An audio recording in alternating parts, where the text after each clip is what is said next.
I think some of my fondest memories of Marco would be out in the training pitch, where sessions would get quite competitive. I think every practice guys would get after it, which I think was, for me, a sign of a good team, good teams. Marco demanded a lot of his student athletes. He demanded a lot of himself. I think he demanded a lot of everyone else. And it was a pleasure to work with because you knew exactly what you were getting into. You knew exactly what he wanted. When I first met Marco in the interview process, he clearly jumped off the page as the leading candidate.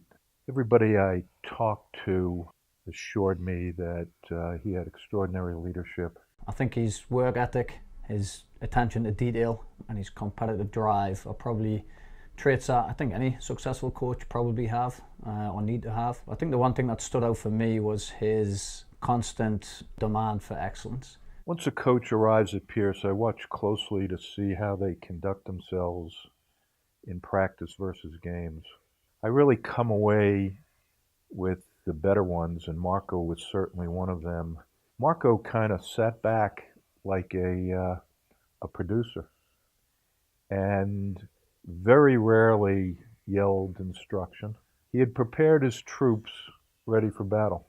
I remember being down at Southern Connecticut, who at the time were probably our biggest rivals, and I think we ended up winning the game 2-0. I remember playing pretty well, come off the field, spirits were high. I remember Marco pulled me aside, and I generally thought he was going to say well done and good job, but instead he got all over me about something I did or didn't do in the game, which I think at the time probably I didn't expect or want to hear, but I think looking back at it, it was probably the right message, and again, he was just challenging me further as a player. I wish I could impersonate him. I won't even try because I'll look foolish, but his classic periodic comments to referees and sometimes to the players from the sideline made me laugh all the time.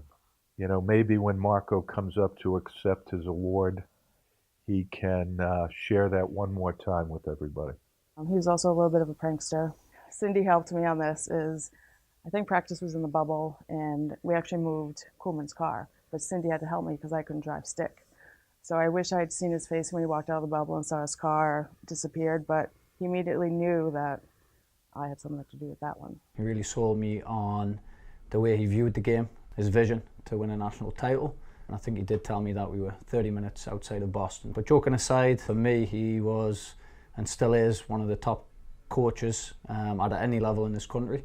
I'm proud to call you a coach, mentor, and a friend.